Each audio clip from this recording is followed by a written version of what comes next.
ਬੇਅਦਬੀ ਕੇਸ 'ਚ ਰਾਮ ਰਹੀਮ ਤੋਂ ਬਾਅਦ ਹੁਣ ਡੇਰਾ ਸਿਰਸਾ ਦੇ ਪ੍ਰਬੰਧਕਾਂ ਤੋਂ ਪੁੱਛਗਿੱਛ ਕਰੇਗੀ ਐਸਆਈਟੀ। ਅੱਜ ਡੇਰੇ ਜਾ ਕੇ ਵਿਪਾਸਨਾ ਇੰਸਾ ਤੇ ਪੀਆਰ ਨੈਣ ਤੋਂ ਹੋਣਗੇ ਸਵਾਲ ਜਵਾਬ। 3 ਵਾਰ ਸੰਮਨ ਤੋਂ ਬਾਅਦ ਵੀ ਦੋਵੇਂ ਨਹੀਂ ਹੋਏ ਸੀ ਪੇਸ਼। ਐਸਟੀਐਫ ਰਿਪੋਰਟ ਨੂੰ ਲੈ ਕੇ ਹਾਈ ਕੋਰਟ 'ਚ ਅੱਜ ਅਹਿਮ ਸੁਣਵਾਈ। ਪਿਛਲੀ ਸੁਣਵਾਈ ਦੌਰਾਨ ਬੈਂਚ ਨੇ ਰਿਪੋਰਟ ਨੂੰ ਸਟੱਡੀ ਕਰਨ ਦੀ ਕਹੀ ਸੀ ਗੱਲ। ਮਜੀਠੀਆ ਨੇ ਵੀ ਪਾਰਟੀ ਬਣਨ ਲਈ ਪਾਈ ਹੋਈ ਹੈ ਪਟੀਸ਼ਨ। ਅੱਜ ਰਸਮੀ ਤੌਰ ਤੇ ਆਪਣੀ ਨਵੀਂ ਪਾਰੀ ਦੀ ਸ਼ੁਰੂਆਤ ਕਰਨਗੇ ਕੈਪਟਨ। ਚੰਡੀਗੜ੍ਹ ਦੇ ਸੈਕਟਰ 9 'ਚ ਪਾਰਟੀ ਦਫ਼ਤਰ ਦਾ ਕਰਨਗੇ ਉਦਘਾਟਨ। ਵੱਡਾ ਸਵਾਲ, ਕੈਪਟਨ ਦੇ ਨਾਲ ਅੱਜ ਨਜ਼ਰ ਆਉਣਗੇ ਕਿਹੜੇ ਚਿਹਰੇ? 2022 ਲਈ ਕਾਂਗਰਸ ਦਾ ਮਿਸ਼ਨ ਜਾਰੀ। ਅੱਜ ਅੰਮ੍ਰਿਤਸਰ 'ਚ ਗੱਜਣਗੇ ਚੰਨੀ ਤੇ ਸਿੱਧੂ। ਸ਼ਾਮ 4 ਵਜੇ ਹੋਏਗੀ ਵੱਡੀ ਜਨ ਸਭਾ।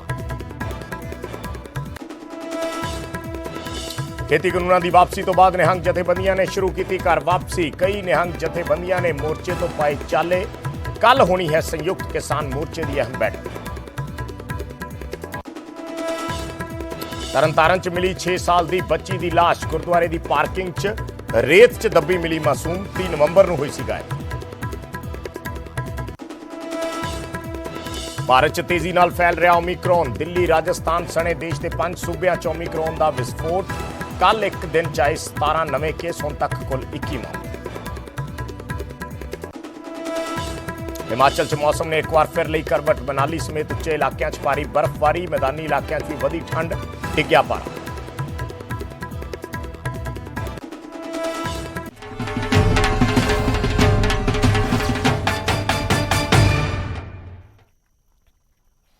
ਸਤਿ ਸ਼੍ਰੀ ਅਕਾਲ। ਨਿਊਜ਼ 18 ਪੰਜਾਬ ਹਰਿਆਣਾ ਹਿਮਾਚਲ ਦੇਖ ਰਹੇ ਸਾਰੇ ਦਰਸ਼ਕਾਂ ਦਾ ਸਵਾਗਤ ਹੈ। ਮੈਂ ਹਾਂ ਵਿਜੇਪਾਲ ਸਿੰਘ ਬਰਾੜ। ਸਭ ਤੋਂ ਪਹਿਲਾਂ ਖਬਰ ਬਾਰਡਰ ਏਰੀਏ ਤੋਂ। ਅੰਮ੍ਰਿਤਸਰ 'ਚ ਸਰਹੱਦ ਦੇ ਨੇੜੇ ਇੱਕ ਡਰੋਨ ਨਜ਼ਰ ਆਇਆ। ਡਰੋਨ ਦੀ ਹਲਚਲ ਤੋਂ ਬਾਅਦ ਬੀਐਸਐਫ ਵੱਲੋਂ ਫਾਇਰਿੰਗ ਕਰ ਦਿੱਤੀ ਗਈ ਔਰ ਇਸ ਫਾਇਰਿੰਗ ਤੋਂ ਬਾਅਦ ਇਹ ਡਰੋਨ ਤੁਰੰਤ ਪਾਕਿਸਤਾਨ ਵੱਲ ਵਾਪਸ ਮੁੜ ਗਿਆ। ਫੌਜ ਦੇ ਜਵਾਨਾਂ ਵੱਲੋਂ ਹੁਣ ਪੂਰੇ ਇਲਾਕੇ ਦੀ ਬਰੀਕੀ ਦੇ ਨਾਲ ਜਾਂਚ ਕੀਤੀ ਜਾ ਰਹੀ ਹੈ। ਸਰਚ ਆਪਰੇਸ਼ਨ ਚਲਾਇਆ ਜਾ ਰਿਹਾ ਹੈ।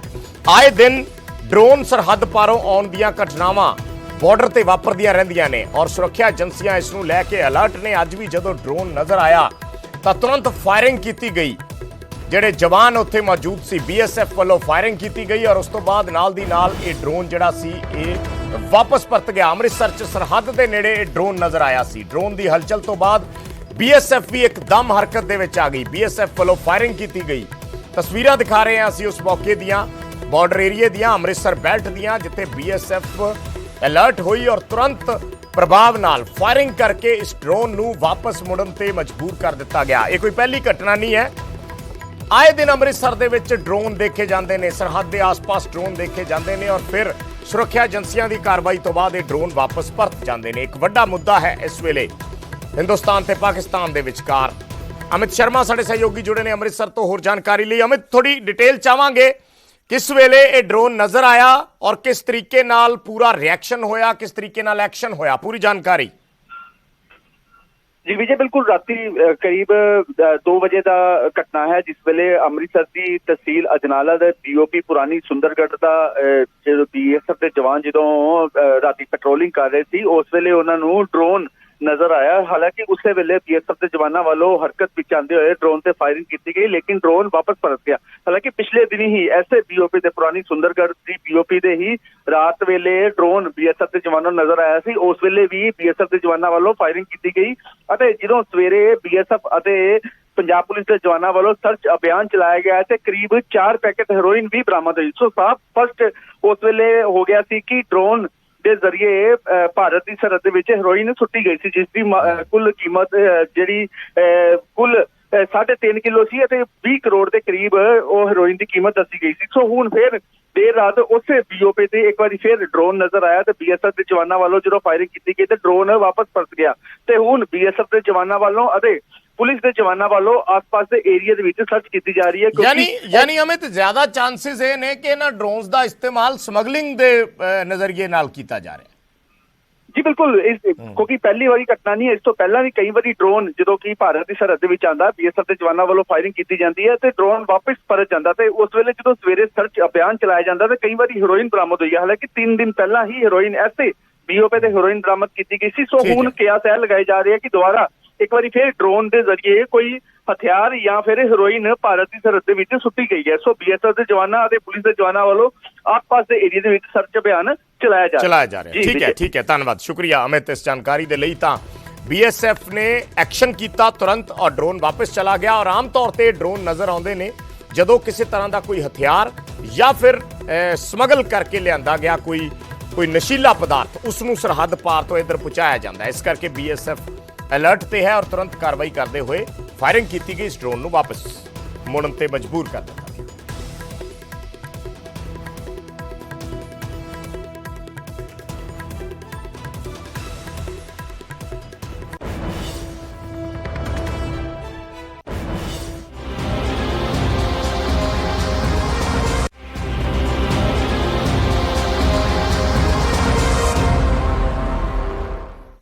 ਤੇ ਹੁਣ ਗੱਲ SIT ਦੀ। ਡੇਰਾ ਸਿਰਸਾ ਅੱਜ SIT ਜਾ ਰਹੀ ਹੈ ਔਰ ਪੁੱਛਗਿੱਛ ਕੀਤੀ ਜਾਣੀ ਹੈ ਡੇਰੇ ਦੀ ਚੇਅਰਪਰਸਨ ਵਿਪਾਸਨਾ ਇੰਸਾ ਤੋਂ। ਸਵਾਲ ਜਵਾਬ ਹੋਣਗੇ ਚੇਅਰਪਰਸਨ ਵਿਪਾਸਨਾ ਇੰਸਾ ਤੋਂ ਔਰ ਵਾਈਸ ਚੇਅਰਪਰਸਨ ਡਾਕਟਰ PR ਨੈਨ ਤੋਂ। ਦੋਨਾਂ ਤੋਂ ਪੁੱਛਗਿੱਛ ਕੀਤੀ ਜਾਣੀ ਹੈ। ਸਮਨ ਭੇਜੇ ਗਏ ਸੀ, 3 ਵਾਰੀ ਸਮਨ ਭੇਜੇ ਗਏ ਸੀ ਦੋਵਾਂ ਨੂੰ, ਪਰ ਦੋਵੇਂ SIT ਦੇ ਸਾਹਮਣੇ ਹਲੇ ਤੱਕ ਪੇਸ਼ ਨਹੀਂ ਹੋਏ। SP ਸਿੰਘ ਪਰਮਾਰ ਦੀ ਅਗਵਾਈ ਦੇ ਹੇਠ ਜਿਹੜੀ ਇਹ SIT ਬਣਾਈ ਗਈ ਹੈ, SPS ਪਰਮਾਰ ਉਸ ਦੀ ਅਗਵਾਈ ਕਰ ਰਹੇ ਨੇ। ਪਹਿਲਾਂ ਡੇਰਾ ਮੁਖੀ ਤੋਂ ਵੀ ਰੋਹਤਕ ਦੀ ਸੁਨਾਰੀਆ ਜੇਲ੍ਹ 'ਚ ਜਾ ਕੇ ਪੁੱਛਗਿੱਛ ਕਰ ਚੁੱਕੇ ਨੇ ਔਰ ਹੁਣ ਡੇਰੇ ਦੇ ਜਿਹੜੇ ਹੋਰ ਪ੍ਰਬੰਧਕ ਨੇ, ਹੋਰ ਅਧਿਕਾਰੀ ਨੇ, ਵਿਪਾਸਨਾ ਇੰਸਾ ਜਾਂ ਡਾਕਟਰ PK ਨੈਨ, ਇਹਨਾਂ ਤੋਂ ਪੁੱਛਗਿੱਛ ਕੀਤੀ ਜਾਣੀ ਹੈ। FIR ਨੰਬਰ 63 ਜਿਹੜੀ ਦਰਜ ਕੀਤੀ ਗਈ ਸੀ ਜਦੋਂ ਗੁਰਦੁਆਰਾ ਸਾਹਿਬ ਦੇ ਵਿੱਚੋਂ ਗੁਰੂ ਗ੍ਰੰਥ ਸਾਹਿਬ ਦਾ ਸਰੂਪ ਚੋਰੀ ਹੋਇਆ ਸੀ, ਉਸ ਮਾਮਲੇ ਦੇ ਵਿੱਚ FIR ਦਰਜ ਹੋਈ ਸੀ ਔਰ ਉਸ ਦੇ ਸੰਦਰਭ ਦੇ ਵਿੱਚ ਹੁਣ SIT ਮੁੱਢ ਤੋਂ ਇਹ ਪੁੱਛਗਿੱਛ ਜਿਹੜੀ ਆ ਆਪਣੀ ਸ਼ੁਰੂ ਕਰ ਚੁੱਕੀ ਹੈ ਔਰ ਇਸੇ ਦੇ ਚੱਲਦੇ ਹੀ ਇਹ ਪੂਰੀ ਕਵਾਇਦ ਚੱਲ ਰਹੀ ਹੈ। ਗੁਰਮੀਤ ਰਾਮ ਰਹੀਮ ਤੋਂ ਪੁੱਛਗਿੱਛ ਹੋਈ, ਹੁਣ ਡੇਰੇ ਦੇ ਜਿਹੜੇ ਹੋਰ ਪ੍ਰਬੰਧਕ ਨੇ ਉਹਨਾਂ ਤੋਂ ਪੁੱਛਗਿੱਛ ਕਰਨ ਅੱਜ SIT ਡੇਰਾ ਸਿਰਸਾ ਪਹੁੰਚ ਰਹੀ ਹੈ।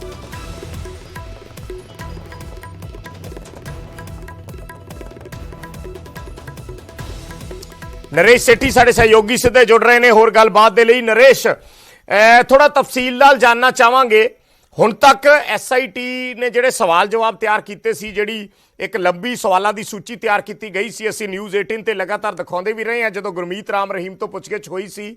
ਸੋ ਹੁਣ ਕੋਈ ਜਿਹੜੇ ਡੇਰੇ ਦੇ ਪ੍ਰਬੰਧਕ ਨੇ ਉਹਨਾਂ ਤੋਂ ਕਿਸੇ ਤਰ੍ਹਾਂ ਦੇ ਕੋਈ ਵੱਖਰੇ ਸਵਾਲ ਨੇ ਜਾਂ ਉਸੇ ਲਾਈਨ ਤੇ ਹੀ SIT ਅੱਗੇ ਵਧ ਰਹੀ ਹੈ ਔਰ ਅੱਜ ਇਹ ਸੰਭਵ ਹੈ ਕਿ ਅੱਜ ਜਿਹੜੀ ਪੁੱਛਗਿੱਛ ਹੈ ਇਸ ਨੂੰ ਕੰਪਲੀਟ ਕਰ ਲਿਆ ਜਾਏਗਾ?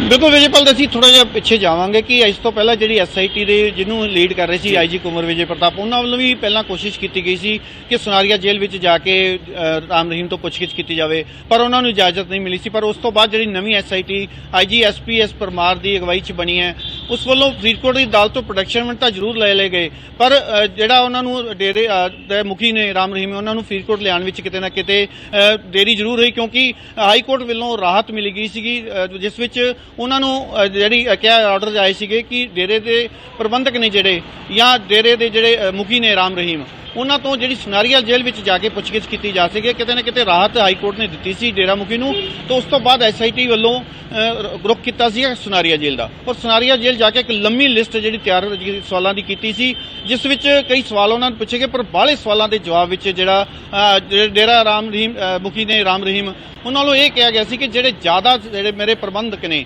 ਜਾਂ ਡੇਰਾ ਦੀ ਕਮੇਟੀ ਹੈ, ਪ੍ਰਬੰਧਕ ਕਮੇਟੀ ਹੈ, ਜ਼ਿਆਦਾ ਕੰਮ ਕਾਜ ਉਹ ਸੰਭਾਲਦੀ, ਮੇਰਾ ਕੰਮ ਸਿਰਫ ਲੋਕਾਂ ਨੂੰ ਜਿਹੜਾ ਇੱਕ ਸੰਦੇਸ਼ ਦੇਣਾ ਹੁੰਦਾ ਹੈ ਜਾਂ ਜਿਹੜਾ ਸਤਸੰਗ ਕਰਨੇ ਹੁੰਦੇ ਜਾਂ ਨਾਮ ਚਰਚਾ ਕਰਨੀ ਹੁੰਦੀ ਹੈ, ਮੇਰਾ ਉੱਥੋਂ ਤੱਕ ਸੀਮਿਤ ਹੁੰਦਾ ਹੈ। ਜਿਹੜੇ ਡੇਰੇ ਦੇ ਪ੍ਰਬੰਧਾਂ ਦੇ ਕੰਮ ਨੇ ਉਹ ਪ੍ਰਬੰਧਕ ਕਮੇਟੀ ਸੰਭਾਲਦੀ ਹੈ। ਤਾਂ ਉਸ ਤੋਂ ਬਾਅਦ ਜਾਂਚ ਦੇ ਦਾਇਰੇ ਨੂੰ ਵਧਾਉਂਦੇ ਹੋਏ SIT ਨੇ ਜਿਹੜਾ ਡੇਰਾ ਪ੍ਰਬੰਧਕਾਂ ਨੂੰ ਵੀ ਜਾਂਚ ਦੇ ਦਾਇਰੇ ਵਿੱਚ ਲਿਆਉਣ ਦੀ ਕੋਸ਼ਿਸ਼ ਕੀਤੀ ਸੀ, ਜਿਸ ਨੂੰ ਲੈ ਕੇ ਸੰਮਨ ਕੀਤੇ ਗਏ ਸੀਗੇ ਡੇਰਾ ਦੀ ਜਿਹੜੀ ਚੇਅਰਪਰਸਨ ਹੈ ਵਿਪਾਸਨਾ ਇੰਸਾ ਔਰ ਡੇਰੇ ਦੇ ਜਿਹੜੇ ਵਾਈਸ ਚੇਅਰਮੈਨ ਨੇ ਡਾਕਟਰ PK ਨੈਨ, ਉਹਨਾਂ ਨੂੰ ਸੰਮਨ ਕੀਤੇ ਗਏ ਸੀ ਕਿ ਲੁਧਿਆਣਾ ਹੈੱਡ ਆਫਿਸ ਵਿੱਚ ਜਿਹੜਾ ਉਹਨਾਂ ਤੋਂ ਪੁੱਛਗਿੱਛ ਕੀਤੀ ਜਾਣੀ ਹੈ, ਉਹਨਾਂ ਨੂੰ ਬੁਲਾਇਆ ਗਿਆ ਸੀ। ਪਰ 2-3 ਵਾਰ ਸੰਮਨ ਹੋਣ ਦੇ ਬਾਵਜੂਦ ਜਿਹੜਾ ਉਹਨਾਂ ਵੱਲੋਂ ਜਿਹੜਾ ਜਾਂਚ ਵਿੱਚ ਸ਼ਾਮਲ ਨਹੀਂ ਹੋਏ ਔਰ ਇੱਥੋਂ ਤੱਕ ਕਿ ਜਿਹੜੇ ਡਾਕਟਰ ਨੈਨ ਨੇ ਉਹਨਾਂ ਨੇ ਹਾਲਾਂਕਿ ਆਪਣਾ ਮੈਡੀਕਲ ਸਰਟੀਫਿਕੇਟ ਭੇਜਿਆ ਸੀਗਾ, ਪਰ ਦੂਜੇ ਪਾਸੇ ਵਿਪਾਸਨਾ ਸਿੰਘ ਵੱਲੋਂ ਇਸ ਸੰਮਨਾਂ ਨੂੰ ਲੈ ਕੇ ਕਿਸੇ ਕਿਸਮ ਦਾ ਵੀ ਜਿਹੜਾ ਜਵਾਬ ਨਹੀਂ ਦਿੱਤਾ ਸੀਗਾ। ਪਰ ਹੁਣ ਜਿਹੜੀ SIT ਨੇ ਹੁਣ ਨਵੀਂ ਕੋਸ਼ਿਸ਼ ਕੀਤੀ ਹੈ ਕਿ ਜਿਹੜਾ ਡੇਰੇ ਦੇ ਅੰਦਰ ਜਾ ਕੇ ਹੀ ਜਿਹੜਾ ਇਹਨਾਂ ਦੋਵਾਂ ਜਿਹੜੇ ਵਾਈਸ ਚੇਅਰਪਰਸਨ ਨੇ ਔਰ ਚੇਅਰਪਰਸਨ ਨੇ, ਇਹਨਾਂ ਤੋਂ ਜਿਹੜੀ ਉੱਥੇ ਜਾ ਕੇ ਪੁੱਛਗਿੱਛ ਹੋਏਗੀ ਔਰ ਅੱਜ ਕਰੀਬ 11 ਵਜੇ ਦੇ ਕਰੀਬ SPS ਪਰਮਾਰ ਦੀ ਅਗਵਾਈ ਵਿੱਚ 4 ਮੈਂਬਰਾਂ ਦੀ ਟੀਮ, ਜਿਹੜੀ SIT ਦੇ 4 ਮੈਂਬਰ ਨੇ, ਉਹ ਅੱਜ ਡੇਰਾ ਸਿਰਸਾ ਪਹੁੰਚਣਗੇ ਔਰ ਉੱਥੇ ਜਾ ਕੇ ਕੋਸ਼ਿਸ਼ ਹੋਏਗੀ ਉਹਨਾਂ ਦੀ ਕਿ ਵਿਪਾਸਨਾ ਸਿੰਘ ਔਰ ਡਾਕਟਰ ਪੀਕੇ ਨੈਨ ਉਹਨਾਂ ਤੋਂ ਪੁੱਛਗਿੱਛ ਕੀਤੀ ਜਾਏਗੀ। ਹਾਲਾਂਕਿ ਜ਼ਿਆਦਾ ਸੰਭਾਵਨਾ ਨਹੀਂ ਲੱਗ ਰਹੀ ਕਿ ਉੱਥੇ ਜਿਹੜੇ ਡੇਰਾ, ਕਿਉਂਕਿ ਜਦੋਂ ਪਹਿਲਾਂ ਸੰਮਨ ਕਰਨ ਗਏ ਸੀ ਉਦੋਂ ਵੀ ਇਹ ਜਿਹੜੇ ਦੋਵੇਂ ਜਿਹੜੇ ਪ੍ਰਬੰਧਕ ਨੇ ਉੱਥੇ ਨਹੀਂ ਮਿਲੇ ਸੀ, ਤਾਂ ਜਿਹੜੇ ਸੰਮਨ ਸੀਗੇ ਡੇਰਾ ਕਮੇਟੀ ਦੇ ਹੋਰ ਮੈਂਬਰਾਂ ਨੂੰ ਜਿਹੜੇ ਸੌਂਪ ਕੇ ਆ ਗਏ ਸੀ ਸੈਕਟਰ ਮੈਂਬਰ ਜੀ। ਠੀਕ ਹੈ ਨਰੇਸ਼, ਤੁਸੀਂ ਬਣੇ ਰਹਿਣਾ ਸਾਡੇ ਨਾਲ। ਨਕੁਲ ਜਸੂਜਾ ਵੀ ਜੁੜ ਗਏ ਹੈ ਸਿਰਸਾ ਤੋਂ। ਨਕੁਲ ਤੋਂ ਅਪਡੇਟ ਲੈਣੇ ਆ। ਨਕੁਲ, ਡੇਰਾ ਸਿਰਸਾ ਤੁਸੀਂ ਮੌਜੂਦ ਹੋ ਉੱਥੇ, SIT ਨੇ ਆਉਣਾ ਹੈ, ਜਿਵੇਂ ਨਰੇਸ਼ ਦੱਸ ਰਹੇ ਹੈ ਕਿ 11 ਵਜੇ SIT ਨੇ ਪਹੁੰਚਣਾ ਹੈ। ਪਹਿਲਾਂ 3 ਅਟੈਂਪਟ ਹੋਏ ਨੇ, 3 ਵਾਰ ਕੋਸ਼ਿਸ਼ਾਂ ਹੋਈਆਂ ਨੇ, ਸਮਨ ਭੇਜੇ ਗਏ ਨੇ, ਪਰ ਵਿਪਾਸਨਾ ਇੰਸਾ ਤੇ ਡਾਕਟਰ ਨੈਨ ਇਸ ਪੁੱਛਗਿੱਛ 'ਚ ਸ਼ਾਮਿਲ ਨਹੀਂ ਹੋਏ।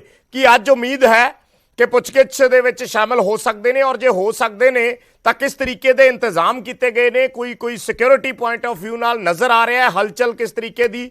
ਤਸਵੀਰਾਂ ਦੇ ਜ਼ਰੀਏ ਤੁਹਾਡੀ ਜ਼ੁਬਾਨੀ ਸਮਝਣਾ ਚਾਹਾਂਗੇ। जी बिल्कुल, जेकर गल करिए विजयपाल, इस वक्त असी थाना सदर सिरसा जिहड़ा कि डेरा सच्चा हैडकुआटर नूं थाना पैंदा है उत्थे मौजूद हैगे आ, क्योंकि सानू जानकारी मिल रही है कि SIT दी टीम पहला इत्थे आऊगी, क्योंकि कोई भी कार्रवाई हुंदी है तो पहला लोकल पुलिस नूं इन्फॉर्म किया जाता है, उन्हां नूं नाल लैके जाया जाता है। मैं इस वक्त सदर थाने दे विच हां, लेकिन हाले इत्थे कोई हलचल नहीं लग रही। कुछ देर बाद असी जरूर डेरे दी तस्वीरां विखावांगे, लेकिन जिहड़ी सानू जानकारी मिल रही है कि हो सकता है कि अज भी विपासना इंसा ते डॉक्टर PR नैन डेरे दे विच ना मिलन। जिहड़े साडे सोर्सिस दस रहे ने, वो आ कह रहे ने कि अज भी वो किथे बाहर ने या कोई बीमारी का हवाला दिता जा सकता है, इस तरह की सूचना सानू मिल रही है। लेकिन आ जरूर कन्फर्मेशन है कि 11 बजे SIT दी टीम जिहड़ी है डेरे दे विच पुजूगी। उस तो बाद लंच दा अरेंजमेंट भी पुलिस वालों किया गया SIT की तरफों, जिहड़ी इन्फॉर्मेशन मिली है। लेकिन जिहड़े सोर्सिस दस रहे ने, हो सकता है कि अज भी दोवें जिहड़े डेरे दी चेयरपर्सन विपासना इंसा और ते डॉक्टर PR नैन हो सकता है वो ना मिलन, जिहड़े साडे सोर्सिस दस रहे ने, क्योंकि पहला भी इस तो पहला भी जिन्नी बार भी इत्थे SIT दी टीम लेके ये मान सकते हैं कि जानबूझ के बहाने बनाए जा रहे ने जांच शामिल ना होने दे? जी बिल्कुल, कुछ भी हो सकता है कि उन्होंने जिहड़े लॉयर्स ने, उन्होंने जिहड़े वकील ने, उन्होंने कोई गलबात की होवे, क्योंकि इस तो पहला जदों भी SIT सरसे दे विच पुजी है, इस तो पहला 3 बार डेरे दे मैनेजमेंट नूं मिल चुकी है। डेरे दे एडम ब्लॉक दे विच SIT दी टीम जा चुकी है।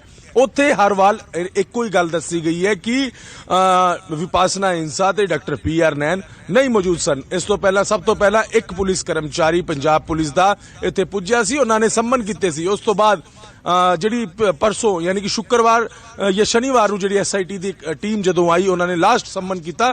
उसदे विच 2 पुलिस कर्मचारी सन। उदों भी आई जानकारी दी गई कि दोनों चेयरपर्सन ते vice chairperson chairman doctor PR नैन दोनों डेरे दे विच मौजूद नहीं सन। अज एक 4 सदस्यीय टीम खुद पुछगिछ करने वास्ते इत्थे आ रही है, लेकिन सोर्सिस जिहड़े दस रहे ने, वो आई दस रहे ने कि हो सकता है वो अज भी इस पुछगिछ दे विच शामिल ना होन। लेकिन पुलिस दी जिहड़ी प्रक्रिया सानू पता लगी है, उहदे विच आ के आ गया है कि हो सकता है उन्होंने इत्थे थाने दे विच भी बुला लिता जावे। इस गल की भी जानकारी सानू मिल रही है कि हो सकता है वो SIT दी टीम डेरे दे विच ना जावे ते थाने दे विच पुज सकती है, इस तरह की भी जानकारी मिली है। फिलहाल 11 बजे तो बाद ही टीम इत्थे पुजूगी ते उस तो बाद ही पूरे मामले की असी अपडेट देंदे रवांगे कि किस तरह की पुछगिछ हो रही है, कि डेरे दी जिहड़े मैनेजमेंट के सदस्य ने वो इत्थे हन या ना हन, या उन्होंने अगर हैगे तां उन्होंने की थाने दे विच बुलाया जा रहा है। जी ठीक है नरेश भी साडे नाल बने हुए हैं। नरेश, मैं थोड़े तो एक सवाल जरूर इस संदर्भ दे विच पुछना चाहूँगा छोटा जिहा, कि जिवें ये दस रहे ने नकुल, पूरी जिहड़ी इन्हां ने गलबात दसी है कि उन्हां दे सोर्सिस कह रहे ने कि अज भी शायद वो डेरे दे विच मौजूद नहीं, या अज भी शायद मुलाकात ना हो पावे, या अज भी शायद SIT नूं खाली हथ परतना पवे। तुसी क्योंकि लगातार कोर्ट की जिहड़ी प्रोसैस है या SIT की जिहड़ी प्रोसैस है पूरी, उसनूं बड़ी बरीकी तो देख रहे हो, उस दे नाल पहले दिन तो बावास्ता हो जुड़े हुए हो। अगर वार वार सम्मन किए जान ते, अगर उत्थे खुद जान ते भी अगर वो संबंधित व्यक्ति उत्थे नहीं मिलते या खाली हथ टीम नूं मुड़ना पैंदा है, फिर उन्हां कोले ऑप्शनस की रह जांदियां कि टीम कोर्ट दे विच कोई फिर अर्जी ला के किसी तरह के अरेस्ट वारंट हासिल कर सकती है, अगर वार वार बुलाए जान ते भी बंदा नहीं आउंदा? ਬਿਲਕੁਲ ਵਿਜੇਪਾਲ ਥੋੜੀ ਜਿਹਾ ਇਸ ਵਿੱਚ ਦੱਸ ਦਾਂਗੇ ਕਿ ਜਿਹੜਾ 63 ਨੰਬਰ FIR ਵਿੱਚ ਡੇਰਾ ਸਿਰਸਾ ਦੇ ਮੁਖੀ ਜ਼ਰੂਰ ਨਾਮਜ਼ਦ ਨੇ, ਪਰ ਇਹਨਾਂ ਨੂੰ ਸਿਰਫ ਗਵਾਹ ਦੇ ਤੌਰ ਤੇ ਜਿਹੜੀ ਇਹਨਾਂ ਤੋਂ ਪੁੱਛਗਿੱਛ ਹੋਣੀ ਹੈ, ਔਰ ਅਗਰ ਗਵਾਹ ਆਪਣੀ ਮਰਜ਼ੀ ਨਾਲ ਨਹੀਂ ਆਉਂਦਾ ਤਾਂ ਕਿਤੇ ਨਾ ਕਿਤੇ ਕਾਨੂੰਨੀ ਪ੍ਰਕਿਰਿਆ ਇਹਨਾਂ ਨੂੰ ਅਪਣਾਉਣੀ ਪੈ ਸਕਦੀ ਹੈ। ਅਦਾਲਤ ਦੇ ਥਰੂ ਹੋ ਸਕਦਾ ਕਿ ਇਹਨਾਂ ਨੂੰ ਦੁਬਾਰਾ ਸਮਨਿੰਗ ਅਦਾਲਤ ਦੇ ਥਰੂ ਹੋਵੇ, ਕਿਉਂਕਿ ਜਿਹੜੀ ਫਿਲਹਾਲ ਜਿਹੜੀ ਸਮਨਿੰਗ ਹੋਈ SIT ਨੇ ਆਪਦੇ ਵੱਲੋਂ ਕੀਤੀ ਹੈ। ਹੋ ਸਕਦਾ ਕਿ ਇਸ ਤੋਂ ਬਾਅਦ ਜਿਹੜੀ ਅਗਲੀ ਪ੍ਰਕਿਰਿਆ ਜਿਹੜੀ ਕਾਨੂੰਨੀ ਪ੍ਰਕਿਰਿਆ ਅਪਣਾ ਕੇ ਜਿਹੜਾ ਇਹਨਾਂ ਨੂੰ ਜਾਂਚ ਵਿੱਚ ਸ਼ਾਮਿਲ ਕੀਤਾ ਜਾਵੇ। ਪਰ ਫਿਲਹਾਲ ਜੇ ਇਹਨਾਂ ਨੂੰ ਕਹੀਏ ਤਾਂ ਕੁਝ ਇਸ ਤਰ੍ਹਾਂ ਦੇ ਅਰੈਸਟ ਵਾਰੰਟ ਜਾਂ ਕੋਈ ਇਸ ਤਰ੍ਹਾਂ ਦੇ ਕੋਈ ਜਿਹੜੇ ਸੰਮਨ ਨਹੀਂ ਜਾਰੀ ਹੋ ਸਕਦੇ, ਕਿਉਂਕਿ ਇਹਨਾਂ ਨੂੰ ਸਿਰਫ ਗਵਾਹ ਦੇ ਤੌਰ ਤੇ ਜਿਹੜਾ ਸ਼ਾਮਿਲ ਕੀਤਾ ਗਿਆ, ਨਾ ਕਿ ਇਹਨਾਂ ਨੂੰ FIR ਵਿੱਚ ਨਾਮਜ਼ਦ ਕੀਤਾ ਗਿਆ। ਜੀ ਵਿਜੇ ਜੀ ਠੀਕ ਹੈ ਸ਼ੁਕਰੀਆ, ਧੰਨਵਾਦ ਨਰੇਸ਼ ਇਸ ਜਾਣਕਾਰੀ ਦੇ ਲਈ। ਨਕੁਲ ਤੁਹਾਡਾ ਵੀ ਧੰਨਵਾਦ, ਦੁਬਾਰਾ ਅਪਡੇਟ ਦੇ ਲਈ ਤੁਹਾਡੇ ਕੋਲ ਆਵਾਂਗੇ। ਤਾਂ ਗਵਾਹ ਦੇ ਤੌਰ ਤੇ SIT ਨੇ ਸ਼ਾਮਿਲ ਕੀਤਾ ਹੈ, ਜਿਵੇਂ ਸਾਡੇ ਸਹਿਯੋਗੀ ਨਰੇਸ਼ ਸੇਠੀ ਜੋ ਇਸ ਬਾਰੇ ਤਫਸੀਲ ਨਾਲ ਦੱਸ ਰਹੇ ਸੀ ਕਿ ਗਵਾਹ ਦੇ ਤੌਰ ਤੇ ਸ਼ਾਮਿਲ ਕੀਤਾ ਹੈ, ਇਸ ਕਰਕੇ SIT ਕੋਰਟ ਜ਼ਰੂਰ ਜਾ ਸਕਦੀ ਹੈ ਅਗਰ ਉਹ ਨਹੀਂ ਮਿਲਦੇ, ਪਰ ਉਸ ਤੋਂ ਜ਼ਿਆਦਾ ਕੋਈ ਵੱਡੀ ਕਾਰਵਾਈ ਉਹਨਾਂ ਤੇ ਨਹੀਂ ਕੀਤੀ ਜਾ ਸਕਦੀ। ਇਸ ਵੇਲੇ ਸਮਨਿੰਗ ਜਿਹੜੀ ਹੈ ਉਹ SIT ਦੇ ਲੈਵਲ ਤੇ ਹੋਈ ਹੈ, ਪਰ ਕੱਲ ਨੂੰ ਕੋਰਟ ਦੇ ਪੱਧਰ ਤੇ ਵੀ, ਕੋਰਟ ਦੇ ਲੈਵਲ ਤੇ ਵੀ ਹੋ ਸਕਦੀ ਹੈ ਜੇ ਇਹ ਵਿਅਕਤੀ ਵਾਰ-ਵਾਰ ਬੁਲਾਏ ਜਾਣ ਤੇ, ਜਾਂ ਟੀਮ ਅੱਜ ਜੇ ਉੱਥੇ ਜਾਂਦੀ ਹੈ ਫਿਰ ਵੀ ਨਹੀਂ ਮਿਲਦੇ ਤਾਂ ਫਿਰ ਅੱਗੇ ਦੀ ਕਾਰਵਾਈ ਕੋਰਟ ਦੇ ਥਰੂ ਵੀ ਕੀਤੀ ਜਾ ਸਕਦੀ ਹੈ।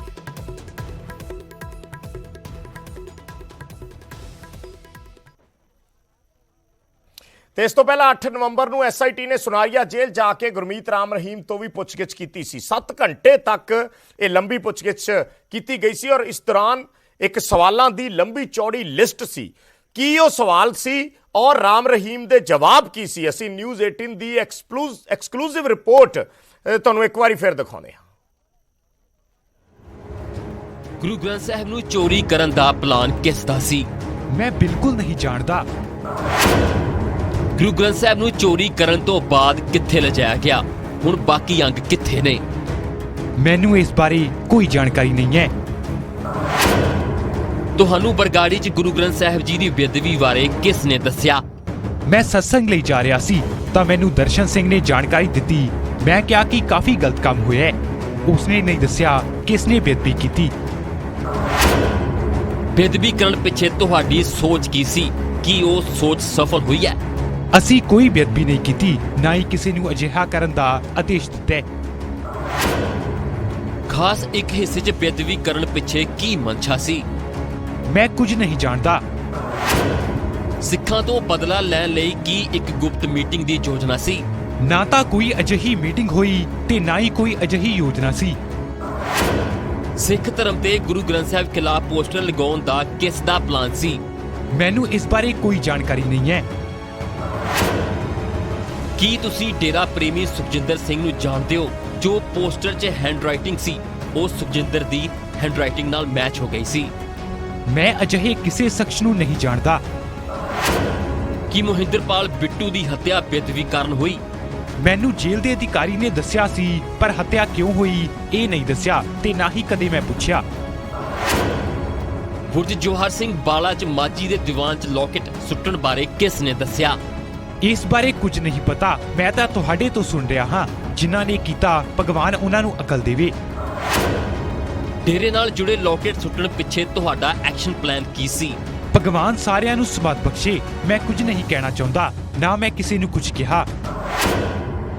ਤੁਹਾਡੇ ਦਾਦੂਵਾਲ, ਰਣਜੀਤ ਸਿੰਘ, ਪੰਥਪ੍ਰੀਤ ਅਤੇ ਮਾਜੀ ਨਾਲ ਕਿਸ ਤਰ੍ਹਾਂ ਦੇ ਰਿਸ਼ਤੇ ਸਨ?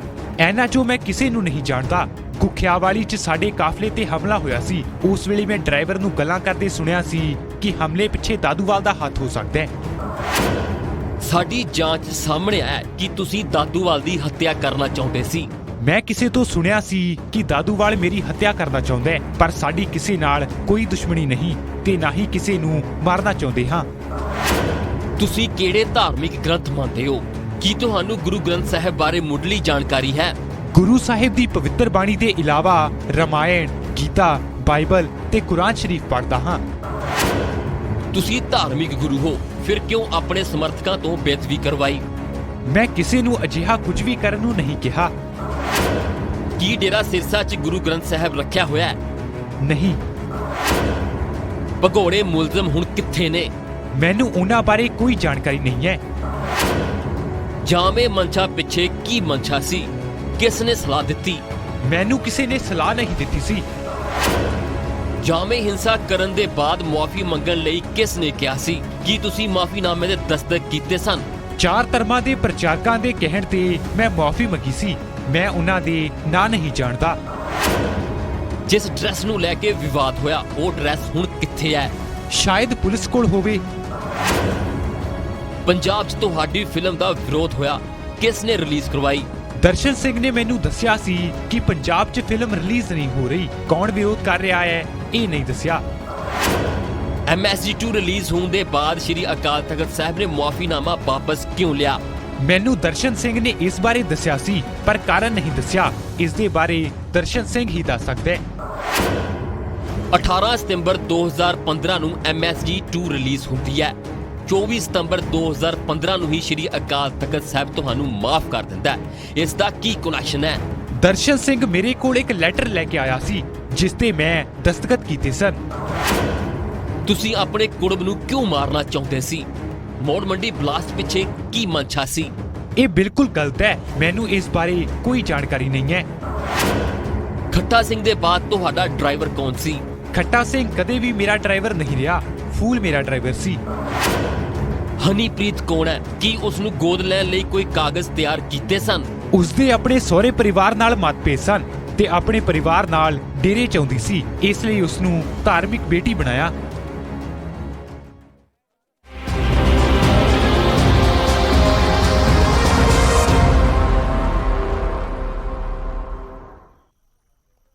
एक छोटा सा कमर्शियल ब्रेक, जल्द वापस होने हैं।